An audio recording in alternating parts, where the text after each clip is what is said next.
WNBA and the Indiana Fever did not want people to know that Caitlin Clark was going to be out for the season. I can tell you, from the very day that they decided to let that go public, everything has dropped off a cliff. The WNBA is selling a story of explosive growth and newfound relevance. But behind the curtain, a single thread holds the entire spectacle together. The league's executives are praying that thread never snaps because they know the truth they refuse to say out loud. Without Caitlin Clark, the entire empire could crumble. But what if the panic has already set in and their desperate moves are exposing a secret they can no longer hide? People were trying to hang on to the possibility this whole time. Look, so many people stayed engaged with the team because they thought the cavalry was coming. She's coming back. We're going to have a fighting chance to win the WNBA championship. The Indiana Fever and the WNBA, they knew this. The phenomenon known as the Caitlin Clark effect is not just hype, it's a statistical earthquake that has fundamentally altered the league's trajectory. Her debut shattered ESPN viewing records, and every game since has become a national event. We're talking 2.3 million viewers for a regular season game against the Chicago Sky, numbers the league hasn't seen in over 2 decades. Arenas are selling out for the first time in franchise history, and teams are moving games to NBA-sized venues just to handle the demand. Clark isn't just a player, she's the entire business model, a one-woman economic stimulus package for a league that was starving for attention. People felt like they were going to games thinking this team would have Caitlin Clark coming back to make a championship run. I mean, the perfect example, the game in Baltimore the other day with the Mystics. Nearly 3,000 fans decided not to show up, and they paid for the ticket. But this unprecedented success has created an unspoken terror within the league's front office. What happens if she gets hurt? Every time she takes a hard foul or limps for a split second, you can almost feel the collective gasp from league executives. In New York, they've already seen glimpses of the abyss. On nights when the Fever aren't playing, the viewership numbers fall off a cliff, returning to the low 6-figure territory that kept the league on life support for years. This isn't a league on the rise, it's a league holding its breath, praying its only lifeline remains intact. But before Caitlin Clark's season-ending injury, WNBA tickets were averaging $89. The moment she went down, price crashed nearly 30%, plummeting to $62 a seat. That's kind of crazy. And there's a lot of reasons for this, but obviously the biggest reason is Caitlin Clark.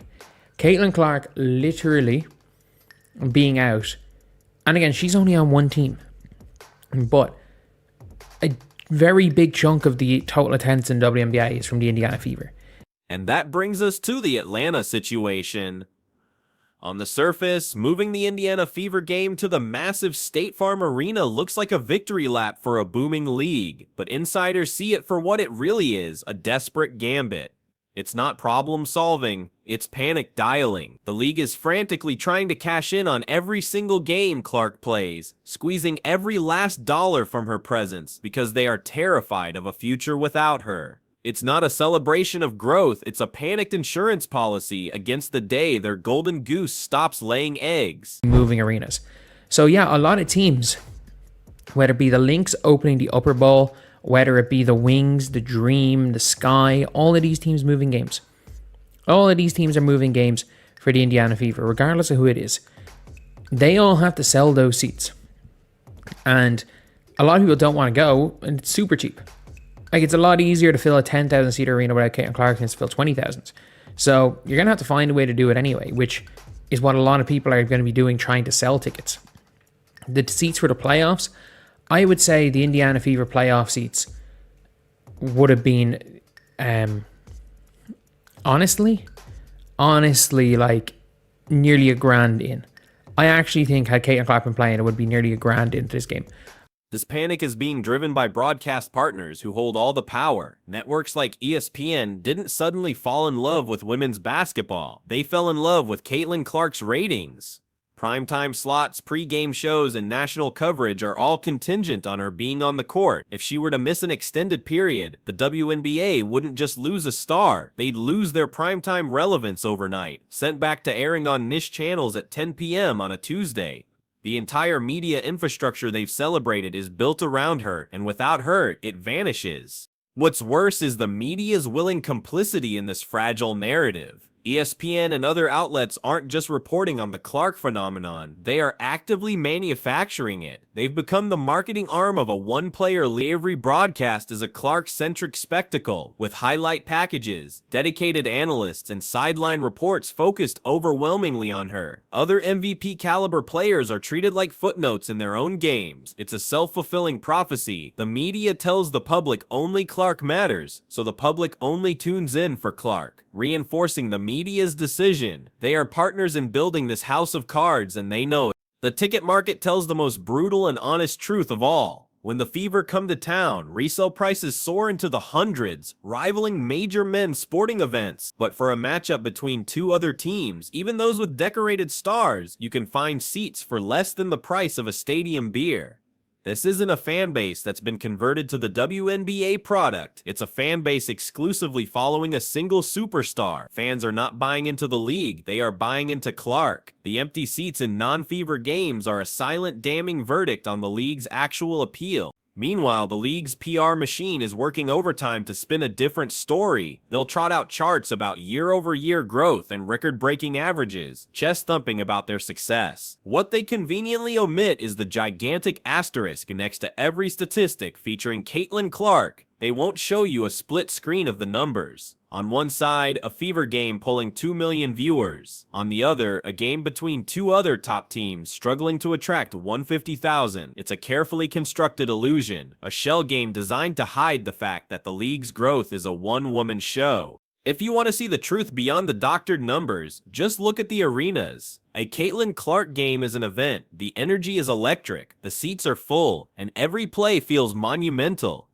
The sound is a constant roar, but the very next night, in a different city hosting a different game, the camera operators have to use creative angles to hide the vast oceans of empty seats. The atmosphere isn't just quiet, it's a library where you can hear the squeak of sneakers from the top row. This tale of two leagues reveals the uncomfortable reality that the WNBA's supposed boom is dangerously hollow. This dynamic has also created a powder keg in the locker rooms. Publicly, every player welcomes the new attention and the bigger checks, but behind the scenes, whispers suggest a growing and bitter resentment. Stars like A'ja Wilson and Breanna Stewart are playing at an MVP level, yet that are performing to a fraction of Clark's audience. They feel disrespected and overlooked, forced to answer questions about a rookie instead of their own historic performances. The jealousy is palpable, creating a tension that the league is desperately trying to keep under wraps before it boils over publicly. This tension has already spilled onto the court in the most visceral way. The welcome to the league moments for Clark have often crossed the line from physical defense to outright hostility. The flagrant foul by Chennedy Carter, where she blindsided Clark with a hip check away from the ball, wasn't just a hard foul, it was a message. The league's initially weak response, followed by a reluctant upgrade after public outcry, exposed their paralysis. They are terrified of alienating the veteran players who feel ignored, but even more terrified of letting their meal ticket get injured by them. They are caught in a crossfire of their own making.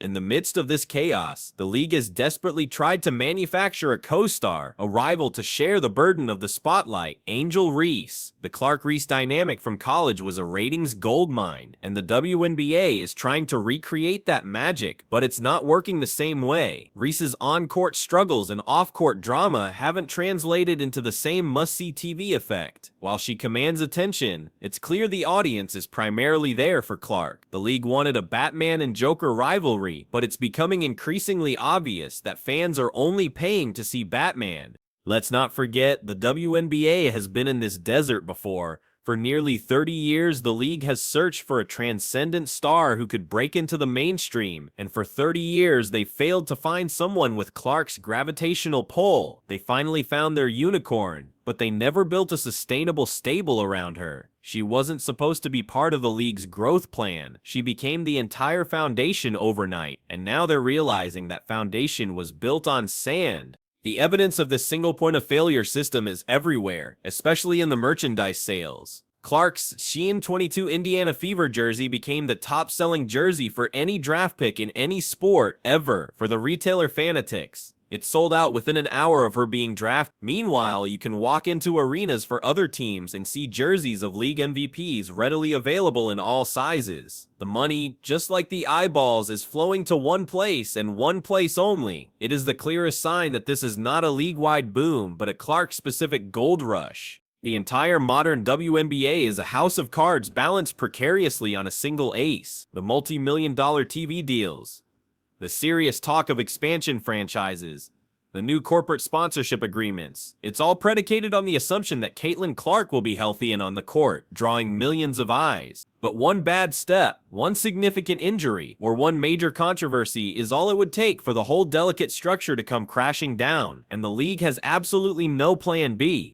This isn't a new story in sports. We saw the same ghost haunt the NBA in the 1990s. When Michael Jordan retired for the first time, ratings fell off a cliff. The league was thrown into a panic, scrambling to prop up new faces and manufacture new storylines to fill the void. The difference is, the NBA had a roster of future Hall of Fame stars like Shaq, Hakeem, and Barkley ready, if not able to carry some of the load. The WNBA has put all its chips on one number, and now they're watching the wheels spin, praying it doesn't land on zero.